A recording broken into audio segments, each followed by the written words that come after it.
अघोराचार्य बाबा कीनाराम अघोर शोध एवं सेवा संस्थान बाबा कीनाराम स्थल क्रेंकुंड वाराणसी की प्रस्तुति। चैत्र नवरात्र की तृतीया तिथि के अवसर पर श्रद्धालु जनों हेतु परम पूज्य बाबा अवधूत भगवान राम जी का आशीर्वचन।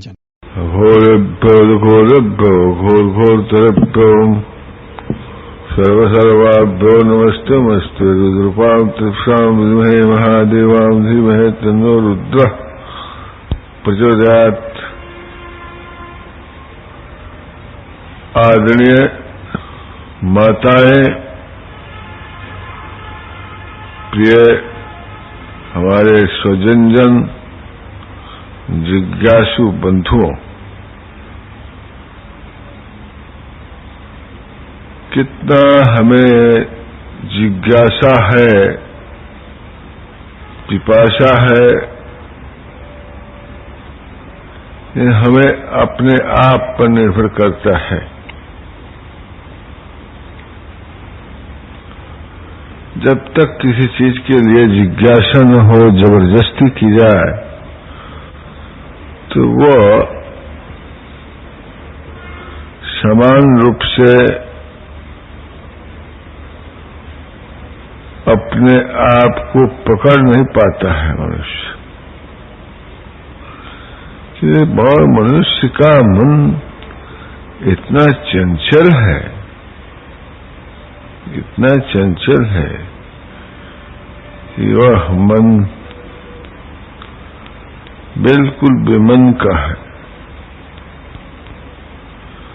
और मन के बन में ढूंढते ढूंढते ढूंढते आदमी थक जाता है। बहुत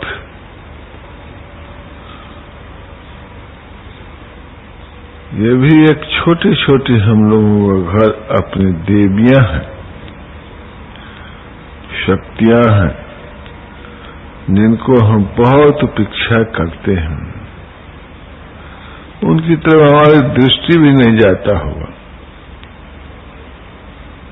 कि यह भी हमें घर गृह में पूजा के पात्र।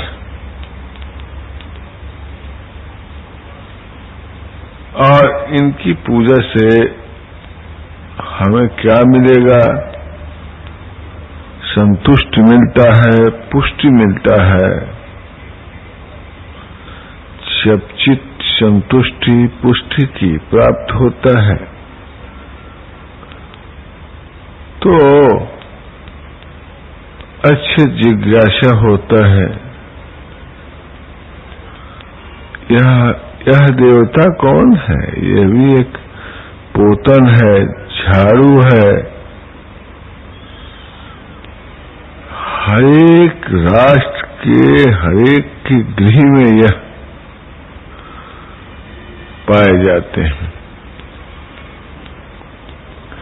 और जब इनकी आदर होता है, सम्मान होता है,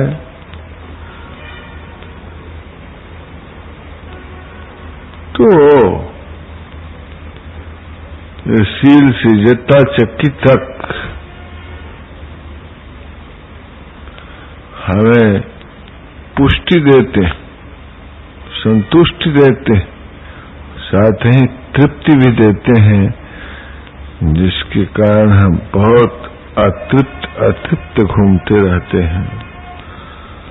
सब कुछ रहते हुए भी यह मालूम होता है कि हम बहुत साधनहीन हो। यह इन के न रहने पर वह गृह के मालिक नहीं होता, उसके पास गृह भी नहीं होते, और वह उसका जीवन आकाश में उन पक्षियों की तरह हो जाता है जिसकी चारा पड़ी जमीन पर।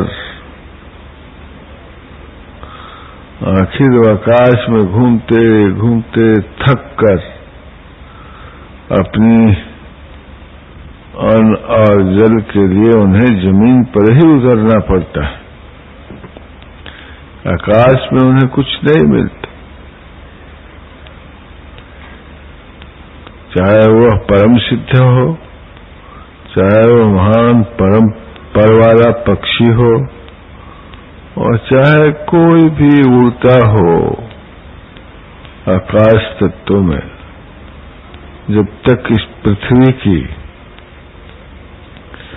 शरण नहीं लेगा और पृथ्वी की जो संवारा जाता है उस संवारने की और इस पृथ्वी की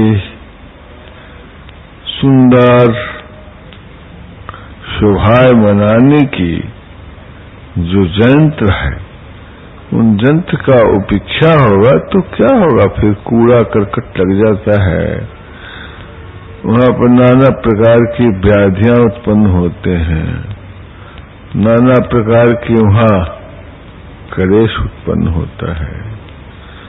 यह भी यह भगवती का ही स्वरूप है। हमें इन स्वरूपों को भी अंगीकार करना किसी न किसी रूप में पड़ता ही है, भले हमारा उस तरफ ध्यान नहीं जाता हो।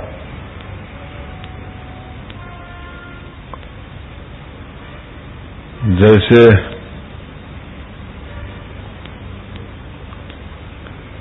बिल्कुल अनदेखी सा हो जाता है, और उस अनदेखी का परिणाम यही होता है कि हम अपने जीवन की हर मूल्यों से जो पूर्ण रूप से होना चाहिए वो मूल्यांकन नहीं हो पाता है। अतृप्त, असंतुष्ट ही जीवन बीत जाता है, समाप्त हो जाता है। सहस्रों कर रोज दिन मृत्यु वसूल करता है, हम लोग देख रहे हैं प्राणियों की। और वह प्राणी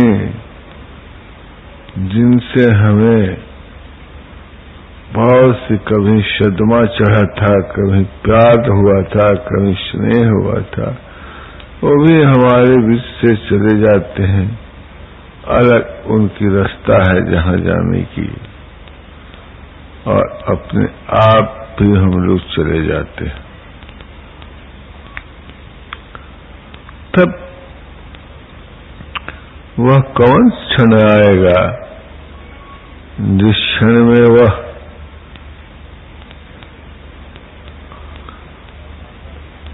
यह अभागा जीवन उस परम शक्ति का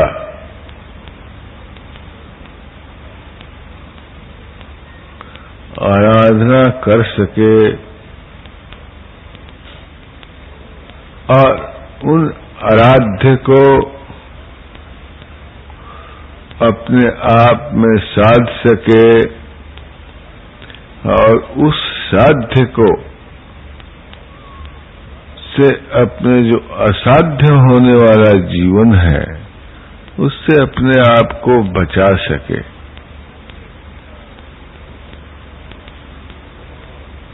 यह और बहुत से अपने राष्ट्र में जो अनेकों मूर्तियां, विग्रहें, नाना प्रकार की जो संकलित किए गए हैं, इस सब का एक अपना परिस्थिति की अनुसार उत्पन्न किया गया था। जैसा इस देश की परिस्थिति रहा वैसे लोगों को वह किया गया था कि ब्रह्मा है, विष्णु है, शिव है, इनकी अस्त्र शस्त्र है, यह अमुख है, यह यह देवी है, या वह देवी है, या यह ऐसा है। सब कुछ परिस्थिति की उपज से हुई है, जैसा परिस्थिति। और वास्तव में शक्ति शक्ति है, और वह शक्ति चाहे विद्युत शक्ति हो, चाहे जल प्रवाह की शक्ति हो, चाहे मनुष्य जाति के मन की बहुत सी उड़ान की शक्ति हो, यह हम लोग बहुत दिन से देखते आ रहे हैं। इस देश के बड़े बड़े अच्छे अच्छे सेठ, साहूकार, शासक, जोगी, पंडित, सब कुछ लोग वह विदा हो गए।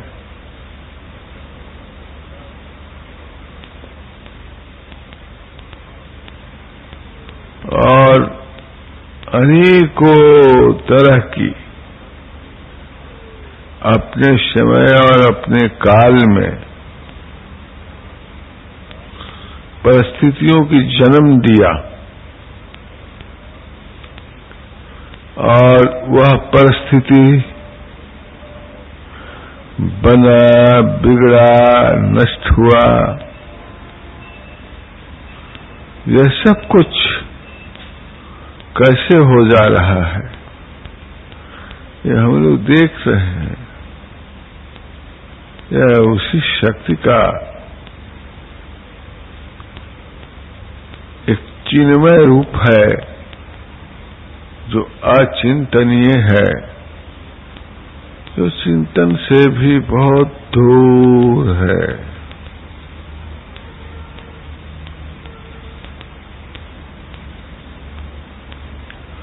जो अचिंतनीय है, आखिर उसे हम चिंतन में कैसे ढालते हैं?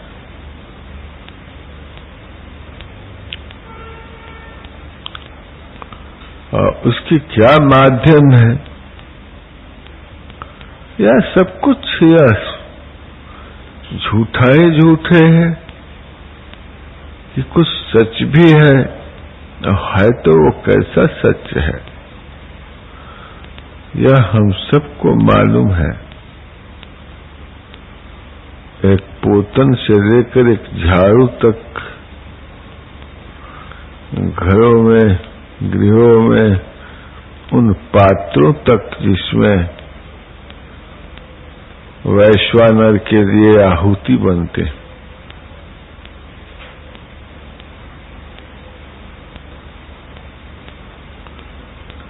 क्योंकि ये वैश्वानर, ये महान एक अग्नि है। ये प्राणियों को, चाहे चूटी हो या हाथी हो, दोनों परेशान हैं। इन वैश्वानर के आहुति के लिए उतना ही परेशान है जितना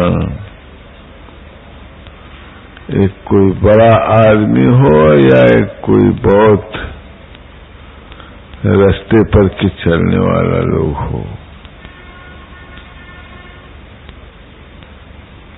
तो यह वैश्वानर की आहुति से ही संतुष्टि, पुष्टि रूपणी जो भगवती की स्मरण किया गया है, आप ही संतुष्टि हैं, आप ही पुष्टि हैं, आप ही जो है अमुक है, अमुक है, ऐसे बहुत सी शब्दों से उन्हें अलंकृत किया गया। और मुझे नहीं मालूम कि यह शब्दों से अलंकृत कर इससे भी और कोई परे चीज है, या इतना ही सीमा में है, कोई सीमा बांध रहे हो, कि आप ऐसा ही हैं, इतना ही है, ऐसा ही है। ये भी अपने बुद्धि का दुर्बलता ही का द्योतक हो सकता है। जो अचिंत्य है उसे क्या कहें, कैसा है वह और कैसा नहीं है, ये हम लोग कुछ कह नहीं सकते, क्योंकि सभी सियाने एक मत, जितने भी मतांतर के और जितने भी अच्छे अच्छे संत लोग, सज्जन लोग हैं, इन लोगों का, सभी जितने सियाने लोग हैं, इनका एक ही मत है, उनका दूसरा मत नहीं है। जो अलाप लेते हैं वही अलाप वो भी लेते हैं, और यह मनुष्य जाति को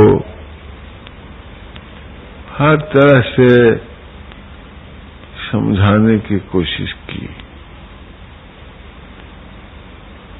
कि यह अच्छा है, यह बुरा है, यह रास्ता है, यह गड्ढा है।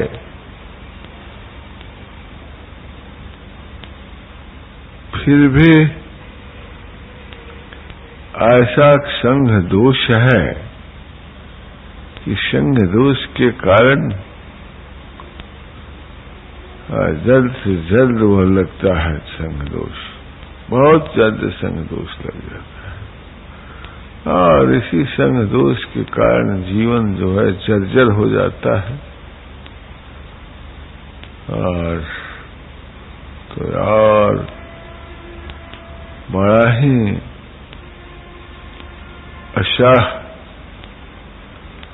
और सब कुछ छोड़ के चले जाने के लिए बाध्य होना पड़ता है।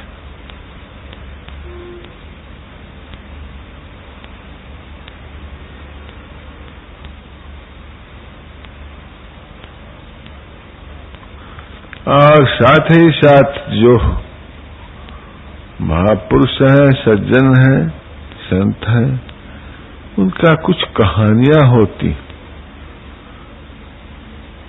वह कहानियां रह जाती हैं हम लोगों को बीच, और जिसकी गति इसमें नहीं है उनकी तो कोई कहानी भी नहीं बन पाता है कि कोई अच्छी कहानियां उनकी बन गया हो जिसे कहीं दृष्टांतित किया जा सके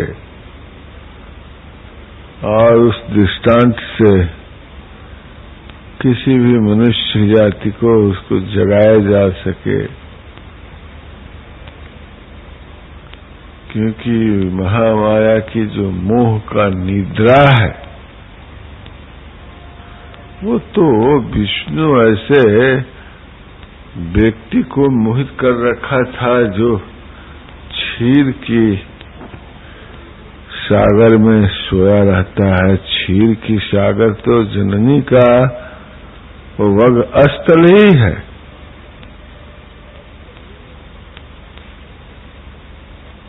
वो जो सागर का कल्पना है वो तो नहीं दिखने पड़ता है, मगर जननी की वक्षस्थल का सागर तो समझ में आता है, चाहे पशु हो या मनुष्य हो या किसी भी प्राणी की माताएं हैं, उन्हीं की वक्षस्थल में वह रहता है। वह जिसे ऋषियों ने या आज के अपने शास्त्रों ने कहा कि यही ब्रह्म है, और बुद्धि को भी ब्रह्मवादी में करने में बझाया और तमाम बातें कह डाला, और सब कुछ व्यर्थ गया, सब कुछ व्यर्थ गया।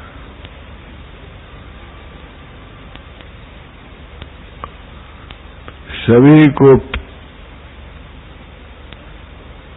जिन्हें जोगी और साधु कहते हैं,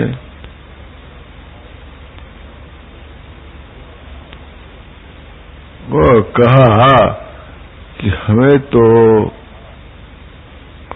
ध्यान में, समाधि में अच्छे अच्छे संगीत सुनाई पड़ते हैं। बहुत से ऐसे किताबों में देखता हूं, उसको अच्छे अच्छे संगीत सुनाई पड़ते हैं, उसको कहीं कराहता हुआ किसी का पीड़ा नहीं सुनाई पड़ता। जिसको कभी कराहता हुआ किसी की पीड़ा नहीं सुनाई पड़ता है, उसको ध्यान में, समाधि में संगीत सुनाई पड़ता है। इससे बढ़कर और क्या होगा? ढकोसला और झूठापन क्या होगा? जैसे तुलसीदास का गप, बाल समय रवि पक्ष लियो जब तीनों लोक भयो जियारी। ये सब जानता है कि रवि जो है, सूरज जो है, यह पकड़ने की चीज नहीं है, वह एक अलग यही नक्षत्र है।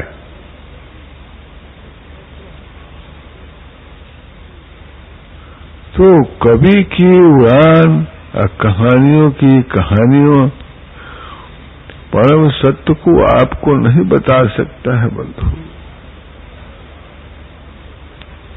आप बार बार वह रटते रहे, बाल समय रवि भक्ष लियो।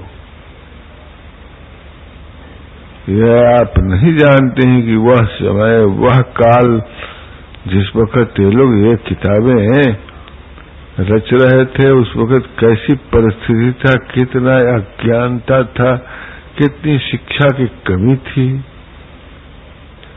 और कितनी मननशील लोग नहीं रहते थे।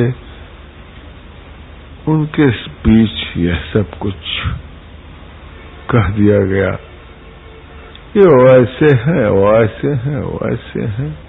अब उसी को हम जड़ की तरह मान बैठे और उससे आशा करें, तो यह नहीं समझ में आता है। इस रेत में मृग तृष्णा की तरह घूमता घूमता आदमी मर जाएगा।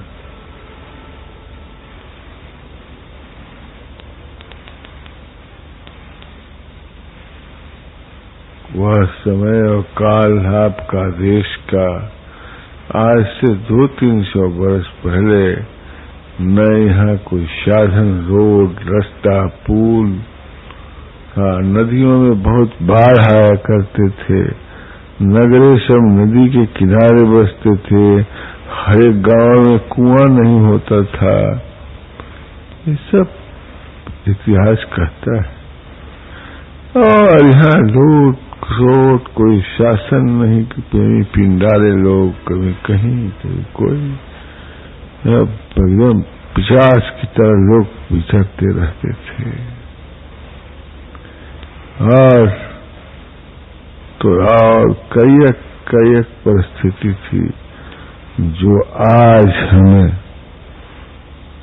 जिस गाथा को गाने को लिए कहा जाता है, हम उस गाथा को गाते गाते गाते थक जाते हैं, कुछ समझ में नहीं आता है। इसलिए ऋषियों ने जो सच कह के गया, उस सच पर हमने नहीं ध्यान दे पाते। हम बहुत आगे बढ़ गए आगंतुक बातों पर, आगंतुक विचारों पर, आगंतुक ग्रंथों पर, आगंतुक कहानियों पर।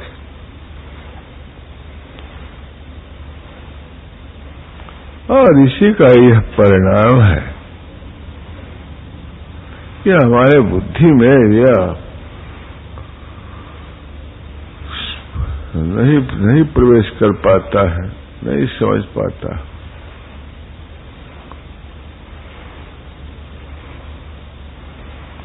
आखिर शक्ति है वह शक्ति त्रिगुणात्मक है या वह शक्ति 10 महाविद्या है या वह शक्ति 64 जोगिनियों के रूप में है या वह शक्ति ग्राम के देवता के रूप में, नगर की देवता के रूप में, गृह की देवता के रूप में, कि हम आपके बीच के रूप में वह उत्तम समय रूपी जो काल है, उस काल कर्म रूपी जो भगवती हैं, वो भी यदि अपने हाथों से चली जाती है तो ये सब बात समझने में बहुत मुश्किल होता है बंधु, क्योंकि हम लोग बहुत अपना बैठ के समय गंवाया और बहुत से गप के प्रति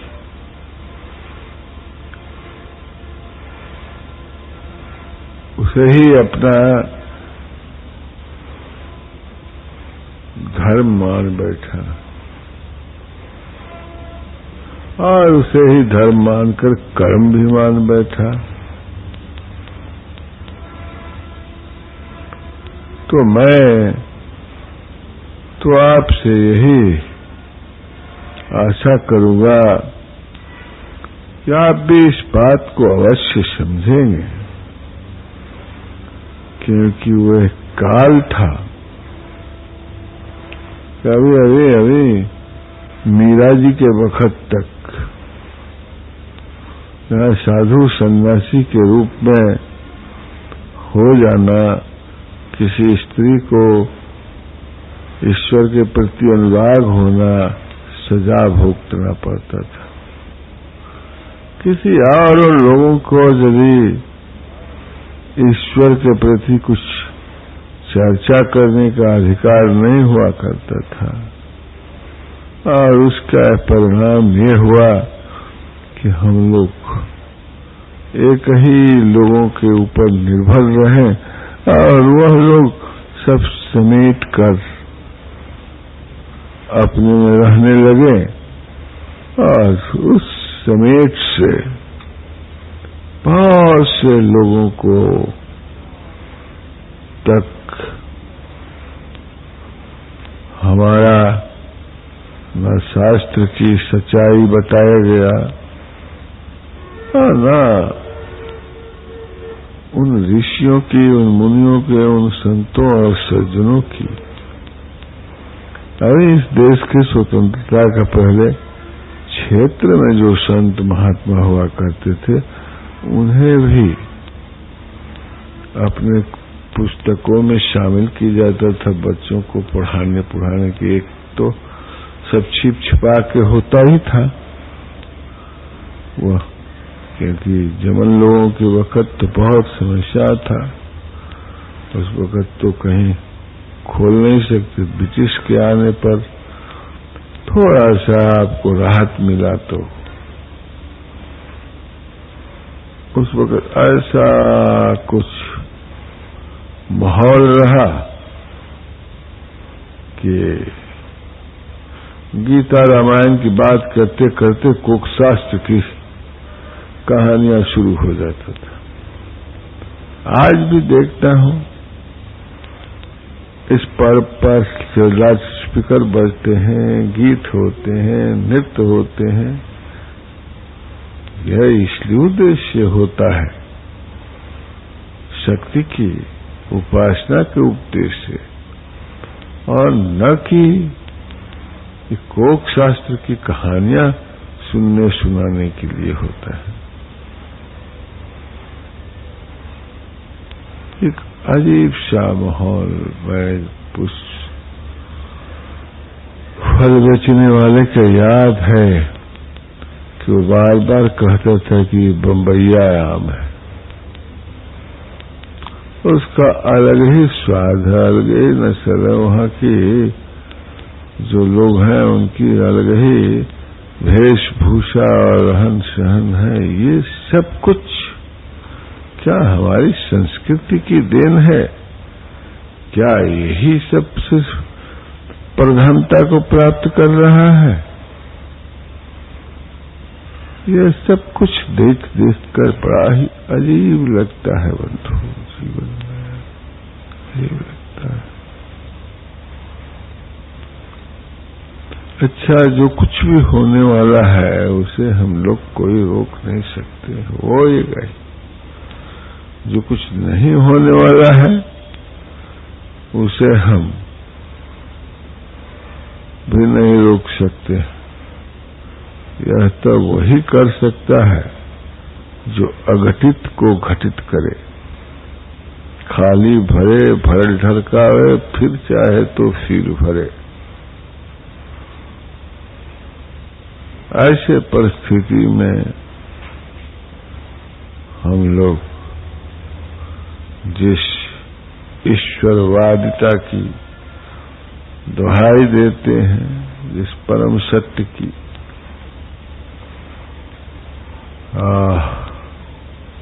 ये सब कुछ करते हैं, वह कहीं हम गलती तो नहीं कर रहे हैं? हमें ये भी गौर करना होगा बंधु।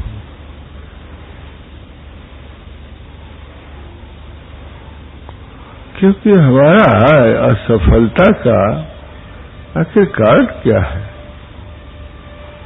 हम सफल न हो पा रहा हो, हम जिससे पुनश्चरण करने जाएंगे, हम जिसे अपने आहुति छोड़ेंगे, चाहे अपने सुख और शांति समृद्धि के लिए या चाहे शत्रु मर्दन के लिए, या मान मौन उच्चाटन के लिए, या किसी और कार्यों के लिए, वह सब कुछ अस्त्र हमें हस्तगत होने में जो कुछ दिक्कत है,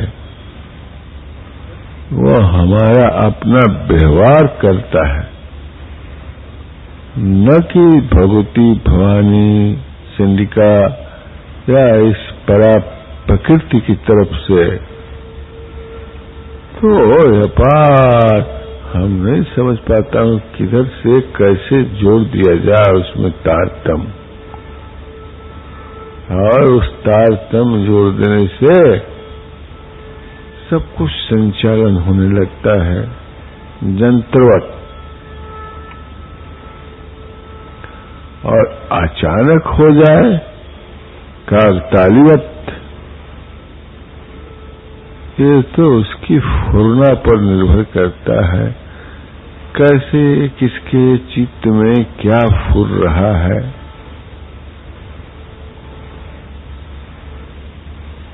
यदि किसी के चित्त में कुछ और ही फुर रहा हो और ही तरह से कुछ कर रहा हो और ही उसे ढंग सूझ रहा हो, थोड़े थोड़े देर पर बदलता रहो, तो फिर वह स्थिर कब होगा? बहुत देखे होंगे गंभीर नीर जल शांत, उसमें चेहरा दिखता है,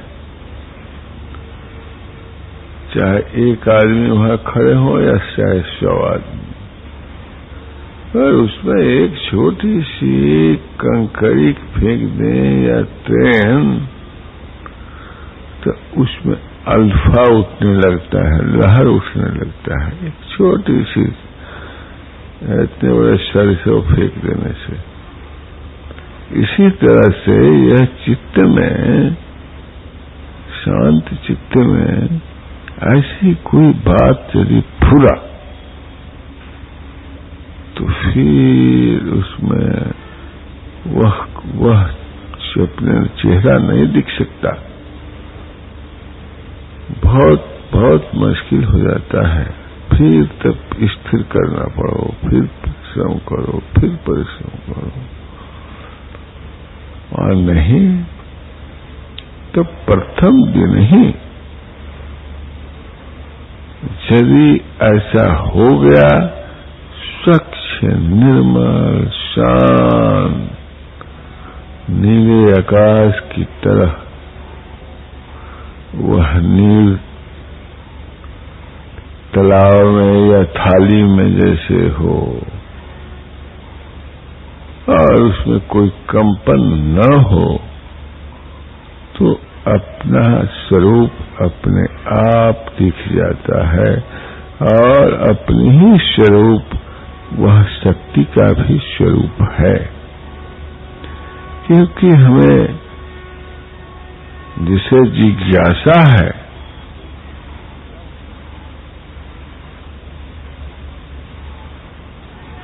और जिसे पिपासा है, वह कोई दूसरा चीज ना है, यही है और ऐसा ही होता है। फिर निश्चय करना होगा, हाँ सही है। फिर निश्चय के साथ यह भी विचार करना होगा कि अमुक होने से अमुक हो जाए, अमुक दिखा तो अमुक हो जाए, तो अवश्य अमुक हो जाता है। तो वह मनुष्य यह समझ जाता है कि अब हमें अधिक इससे प्रयोजन नहीं है। समझ गया कि यह अमुक जो मुझे मैंने सोचा और अमुक हो गया, तो इसका मतलब है कि यह ही सही ढंग से हमारी समझने का जो ढंग है, वो अपने ढंग में उत्पन्न हुआ, और ये सब कुछ उस शक्ति पर निर्भर करता है जो हमें शक्ति दे और समझ दे, चाहे वह त्रिगुणात्मक शक्ति हो या वह दशात्मक शक्ति हो या वह छप्पनात्मक शक्ति हो, या वह शक्ति हो स्वयं अपने आप में। हम सभी विद्याओं का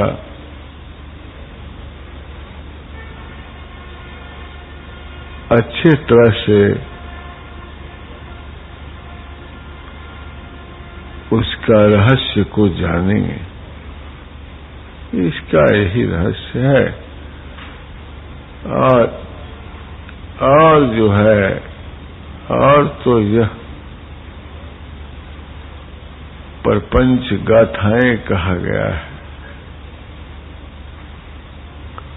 और सब यह वह वास्तविक कहानियां नहीं है।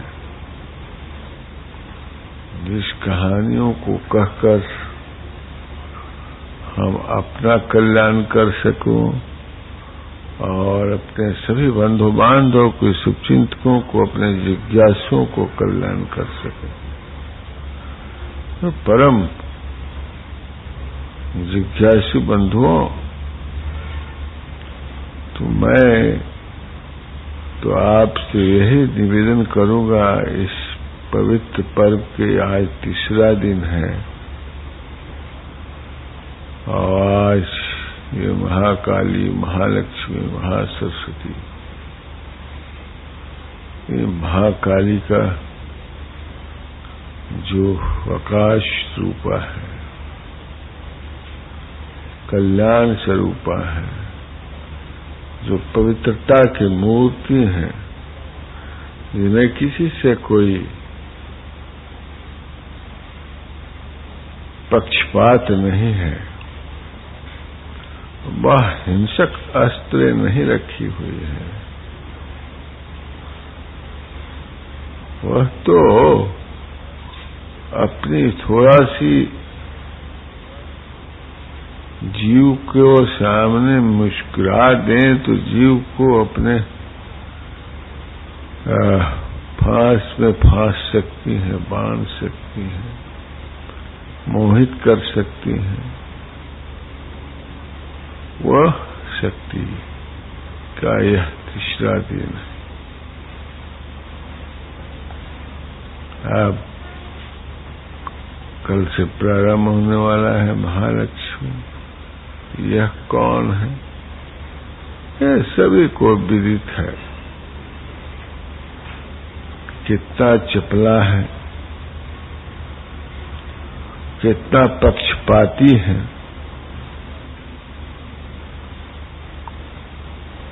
और उनका अपना पराया दोनों सोचता है।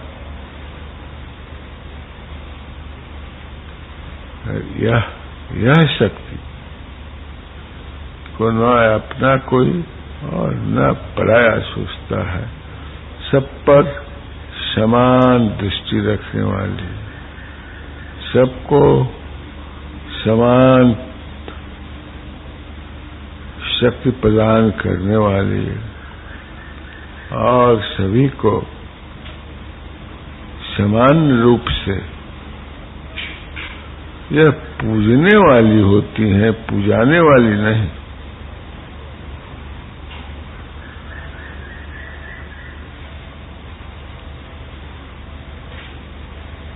स्वयं सबका सम्मान करती हैं, आदर करती हैं, स्नेह करती हैं, प्यार करती हैं। और हम मनुष्य जाति बहुत अजीब सा ढंग अपनाकर कभी कभी बहुत अपशब्द भी, जो इस वाणी को नहीं कहना चाहिए, वह क्योंकि वो भी कह डालते हैं और उनको एक सीमा में बांध देते हैं।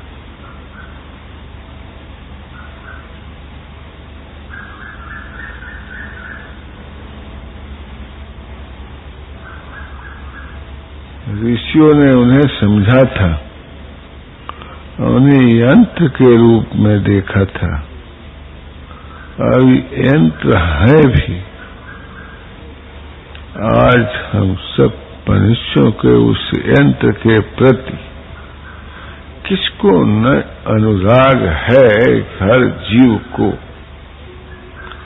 मनुष्य ही जाति क्यों नहीं, हर जीव को उनके यंत्रवत स्वरूप पर बहुत आकर्षण है। और वह यंत्रवत स्वरूप को जो ध्यान करता है, मनन करता है, चिंतन करता है, उन्हें अपने के यहाँ तो बहुत लोग आरोप लगाया कि यह तांत्रिक है, ये मांत्रिक है, यह यांत्रिक है, यह ऐसा करते हैं, वैसा करते हैं।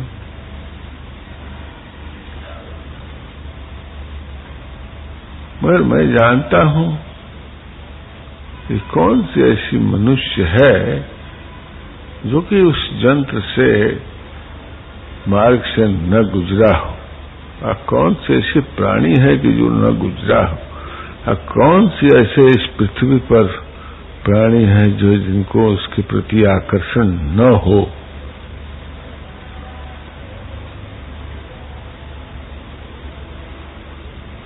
तो ऐसे जो यंत्र है, जो यह परम शक्ति की द्योतक है, द्योतक क्या पूरक भी है, द्योतक और पूरक के अलावा वही है ही है। विष्णु का जो विष्णु कहते हैं उसका भी एक नाम ही है वही। वही यंत्र का नाम है। और उसे स्मरण करने से, चिंतन करने से वह यंत्र के जो मन में दुर्बलता है, आतुरता है, उसकी दमन भी होता है। हिंदू और मुसलमान और क्रिश्चियन और बौद्ध, यह किसी की विशेष का यह क्षेत्र नहीं है कि उसी का एक का है। यह सभी का आगमन वहां से ही हुआ है और सभी के अनुराग भी वही हुई है, वही यंत्र में। आज भी हमारे देवालयों में प्रतिष्ठित है।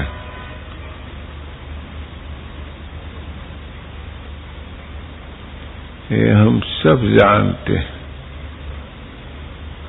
और हमारी उसकी प्रति उतना यादाश्त नहीं रहता है कि आखिर इसमें कौन सी विग्रह पूजने के हैं, कौन सी चिंतन करने की हैं, कौन सी ध्यान देने के हैं, कौन सी ध्यान करने के हैं और किससे वह हमारी इच्छाओं की पूर्ति हो। अब रहा हमारे यहाँ की जो माहौल, वह ऋतु की तरह न है, क्योंकि और तो प्राणी उनको ऋतु मालूम है कि इस ऋतु में कौन सी फल लगेगा। एक मनुष्य इतना दुर्बल है कि उसकी ऋतु का ज्ञान न होने से उस फल को न प्राप्त कर पाता है और निराश हताश अपने जीवन की बेचैनी से परेशान रहता है कि वो आगे आने वाला कौन चिराग जलाएगा। क्या हम ही तक समेट के रह जाएगा? क्या मेरी मानसिकता ही ये सब ध्वंस करेगा?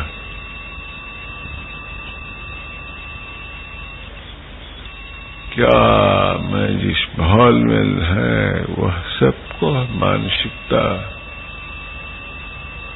ध्वंस का विध्वंसक है,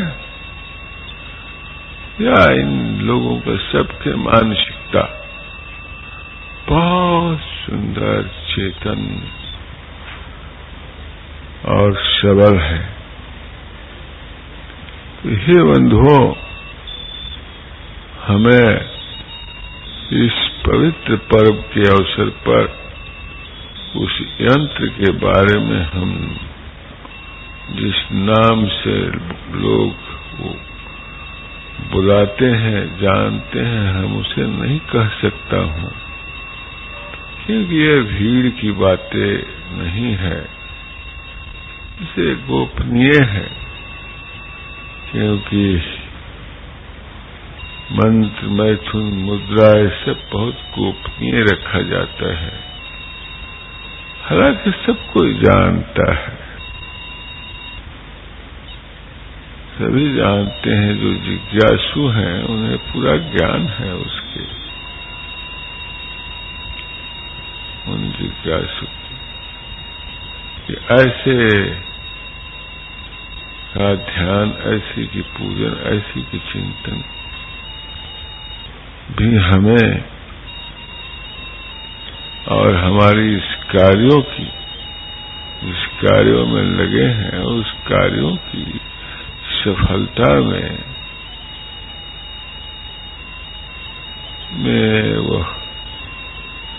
वो भी हमारा मदद करता है।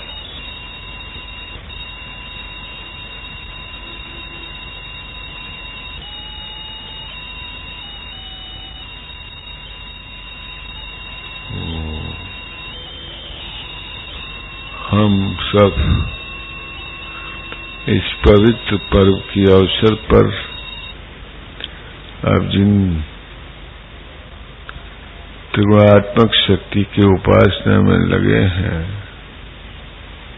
आशा करता हूं कि धीरे धीरे शना शना उसे समझेंगे, उस यंत्र को समझेंगे, उस कृत्य को समझेंगे और हम फिर उसे अख्तियार कर लेंगे। और जब हमको अख्तियार कर लेंगे तो हमारी बुद्धि जो है हमें बाध्य नहीं करेगी। हमारी बुद्धि वही जो गायत्री के मंत्र में कहा गया है, धी बुद्धि प्रचोदयात्, धीमहि, हे बुद्धि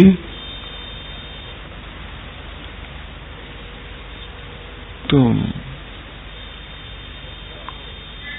कैसा हो, धीमहि हो,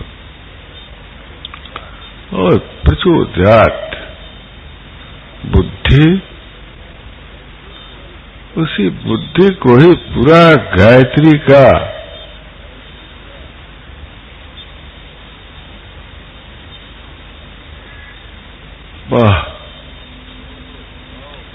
दोनों पांव बताया गया है।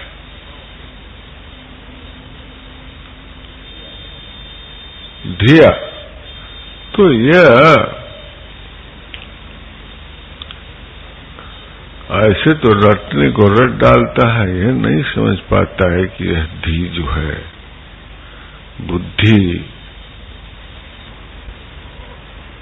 ये हमारा स्थिर है या नहीं। हम कहीं मांगलिक कार्यों में तो नहीं लगे हुए हैं, और जिसके चलते हमें अनेक अपराविपता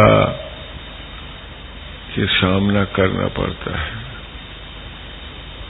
और नहीं तो कोई आपदा विपता का सामना नहीं करना पड़ता। महामाया जगदम्बा आपकी बुद्धि शुद्ध रखें, आप अपनी बुद्धि से उस परम शक्ति की वो ब्रह्मरूपिणी जो देवी है,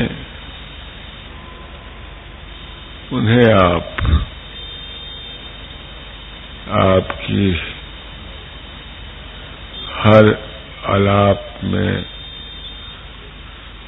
उनकी प्रत्यक्ष समझ में आवे, और आपकी यह त्रिगुणात्मक शक्ति जो सर्वेश्वरी है, इस चिरकुट पर जो आपकी बुद्धि में धीमहि बुद्धि रूपिणी है, और यही संतुष्टि और पुष्टि देने वाली है। और यह उस झाड़ू से लेकर उस पोतन देवी तक, और वो सीढ़ से लेकर वो जाटे और चक्की तक में हम लोगों का कुल को शोभित करने वाला, गृह की शोभित करने वाला होता है। इस तरह से हमारा गृह को शोभित करते रहे, और दूध, पूत, सिंदूर, यह सब कुछ हमारे घरों में सदैव इस्तेमाल होता रहे। ऐसा न हो कि यह दूध और सिंदूर की भी जहां तहां झगड़ा सुनता हूं।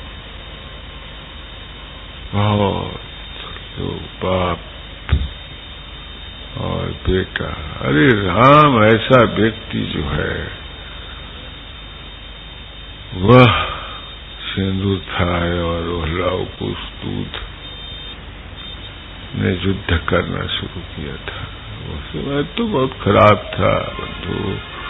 एक तरफ भाई भाई मित्रता था, तो दूसरे तरफ राम भविष्य रावण की भी था, और तीसरे तरफ सुग्रीव और बाली भी था, और एक तरफ भरत और राम भी था। तो एक ऐसे समय है, ऐसा नहीं है कि सब सदैव एक ही सा लोग रहते हैं। भाई भाई का भी दुश्मन वही वक्त वो एक दूसरे के थे, एक दूसरे को लड़ाते थे, अपने भाई भाई मिलते थे। तो ये सब कुछ काल गुजर चुका है, इतिहास गुजर चुका है, और हम सभी को यह बात विदित है। शायद उस कुत्ते की बात न मानते तो वो गद्दी से भी उतरकर फैसला देने के नहीं छोड़े रहते, मगर वह जिसे शूद्र कहते हैं, उस शूद्रों को वध करने के लिए तलवार भी निकाल देते थे। वो कैसे तपस्वी होगा? नहीं बंधु, तपस्वी तो सभी हो सकते हैं। आज हम जिसे बंधु बांधव कहते हैं, न मालूम हमारे शत्रु हैं या मित्र, मैं नहीं कहता।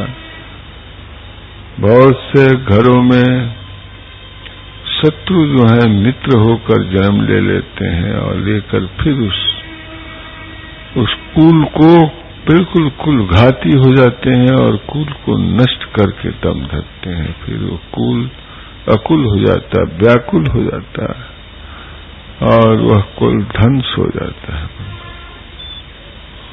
ऐसे नहीं तो ऐसे, ऐसे नहीं तो ऐसे वह शत्रु हमारे कुल में न जन्म ले। हे भगवती, हे भवानी, मैं यही प्रार्थना करूंगा, क्योंकि ऐसे बहुत से घरों में, बहुत से गृहों में अकुल लोग का जन्म है। आज आप देखेंगे एक कुलपति होता है, और वहां पर हर जाति कास्ट के विद्यार्थी पढ़ाए जाते हैं। फिर भी उसकी निरादरता के कारण अपना उन लोगों में, बहुत से लोगों में जीवन असफल होता है। बार बार उनकी इम्तिहान होता है, बार बार वह अपनी कमजोरियों की छिपाते हैं, और तब भी उन्हें यह होश नहीं आता है कि हम एक कुल में रह चुका हूं, एक साथ रह चुका हूं, और हम फिर हमारी ढंग सोचने का अलग काहे ऐसी हो रही है, और इसका परिणाम क्या होगा? कि हमारी मानसिकता से हमारी राष्ट्र समाज ध्वस्त तो नहीं हो जाएगा, और ये जब ध्वंस हो जाएगा तो हमारी संस्कृति नष्ट हो जाएगी। जब हमारी संस्कृति नष्ट हो जाएगी तो हमारे पास रहेगा ही क्या? रहेगा ही क्या? हम फिर बस बद्दुओं की तरह बिछड़ते चलेंगे बंधु। सब कुछ हम गंवा के बैठेंगे। तो हम सबको यही उस संत रूपी भगवती से प्रार्थना करना है, इस चिरकुट में बैठकर, कि इसे भी आप हमारे राष्ट्र के लिए, देश के लिए, हमारे यहाँ की स्वजनों के लिए आप हम लोगों को उपहार में आशीर्वाद दें। मैं इसी के साथ आपसे, अब दीपक जलाने के वक्त हो गए हैं, सूरज अस्ताचल के चले जा रहे हैं, पक्षियां अपने घोंसले में गईं, पशु लोग अपने अपने स्थानों में जा रहे हैं। नीरव छाया हुआ है, आप लोगों का भी गंभीरता ने कितना एक अच्छा समझ में आता है कि ऐसा नीरवता हो तो फिर क्या पूछना है। कितनी शांति हो, अपार शांति हो बंधु। मैं जो जब तक मेरी बैखरी आपके सामने जो कुछ व्यक्त करते रहा है, यह बैखरी नहीं समझ पाती है कि क्या आपके लिए हम अलग से देवी की पर्व के अलावे कुछ कहानियां कहें और कुछ न कहें, क्योंकि यह पर्व या व्रत अलग से कोई कहानियां कहने की नहीं है जिसे आपके सामने कहा जाए, कथन की जाए और आपके मन में एक संदेह पैदा हो। इसलिए हमने उस यंत्र को, जो काली यंत्र है, उस यंत्र के बारे में आपसे निवेदन किया। अब आपकी बुद्धि के ऊपर निर्भर करता है, आप कितना पकड़ सकते हैं, कितना नहीं पकड़ सकते हैं। सतगुरु दिया इशारा, पलटू लिया, मारवाड़ी हाल है। गुरु महाराज तो इशारा कर रहे थे अपने 100 जन शेष शिष्य को, वहां एक दूसरे बैठा हुआ बड़े बुद्धिमान साधु पलटू, उसने कहता है कि उन्होंने तो इशारा की उसके, और हमने उसे समझ गया कि यह इशारा किस चित्त के लिए जो उचित है। तो ये आपके उस बुद्धि पर निर्भर करता है। अच्छा बंधु, हम आपसे विदा ले रहे हैं। कल जो कुछ होगा फिर इस शिपला के बारे में भी बातें करूंगा, क्योंकि यह बहुत से मनुष्यों को बहुत ऊंचे पर ले जाके पटका है, बहुत से मनुष्यों को बहुत तृण से भी ऊंचे बनाया है। ऐसी एक रहस्यात्मक देवी है और सभी का एक ही स्वरूप है। मैं कैसे कहूं कौन क्या है, क्या है की रही। वह जल बिचे वाला है, हर कि जल में बुलबुला उठा आया, उसे तरंग कहूं, बुलबुला कहूं कि पानी कहूं, क्या कहूं। गिरा अर्थ जल बिछ वाली समस्या है। वो एक ही अर्थ है, बुलबुला, पानी या तरंग।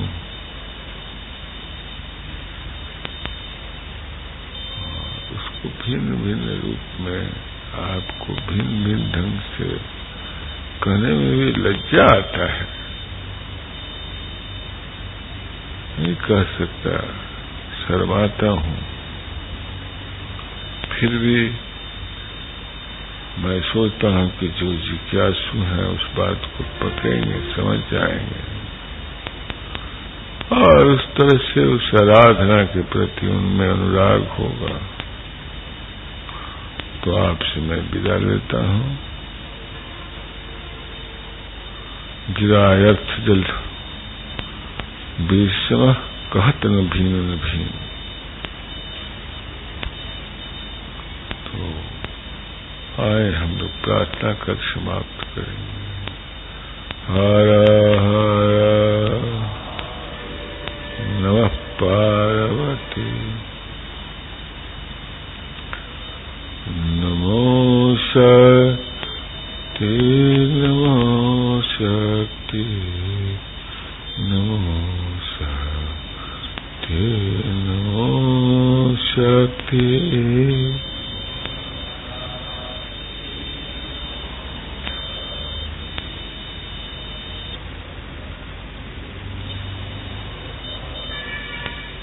नमो शक्ति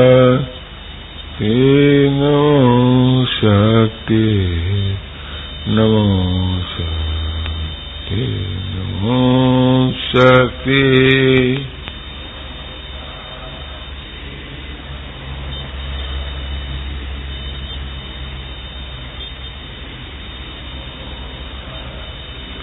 नमो शक्ति नमो शक्ति नमो शक्ति नमो शक्ति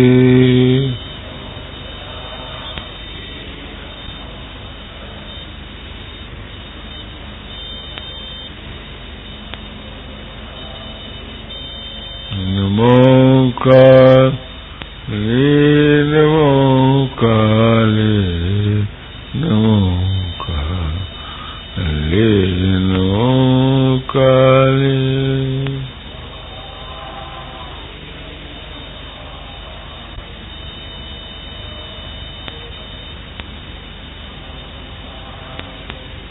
नमो काले नमो काले नमो काले नमो काले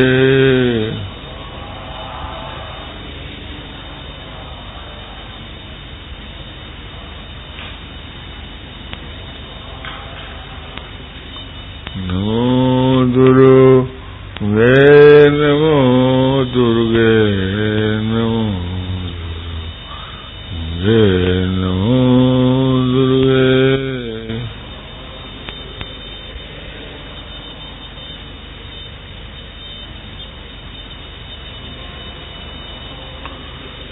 नमो चंद्रे नमो चंद्रे नमो चंद्रे नमो चंद्रे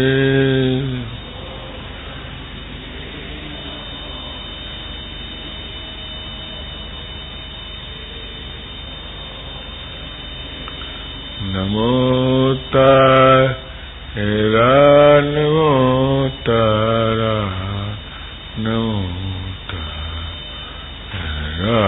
नमो तारा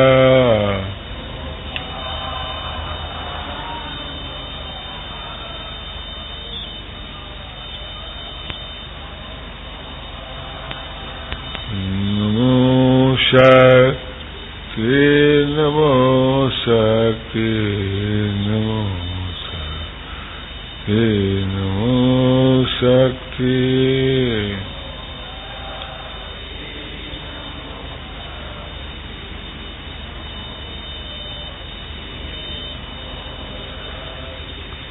नमो शक्ति नमो शक्ति नमो शक्ति नमो शक्ति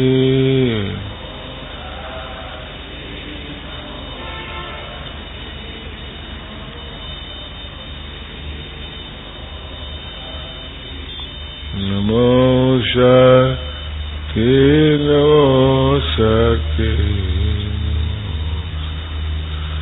नमो शक्ति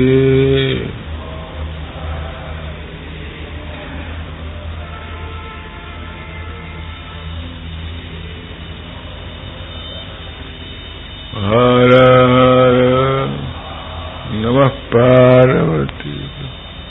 आदरणीय बंधुओं, अब जो कार्य आप लोगों को प्रतीक्षा कर रहा है उसे आप अवश्य करें। मैं भी मेरे के जो प्रतीक्षा कर रहा है उसे मैं जाके करूं।